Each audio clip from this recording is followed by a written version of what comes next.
Pip and Kit learned the short I vowel sound. I. This is Pip and Kit. Pip is a pig and Kit is a kitten. Pip and Kit like to dig.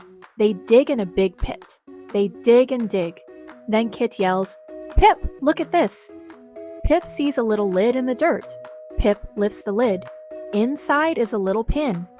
"A pin," says Pip. "What a fun find!" Pip and Kit sit by the pit. They grin and grin.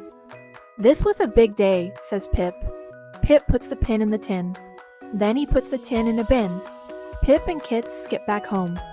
"Dig, dig, dig," sings Pip. "Short I is fun," says Kit. "Let's practice. Can you say these short I words with Pip and Kit? Pig, dig, big, pit. Tin, bin, sit. Sip, lid, pin, kit. Skip, grin. Great job. Pip and Kit wave goodbye. Keep reading, keep practicing, and keep having fun. The end.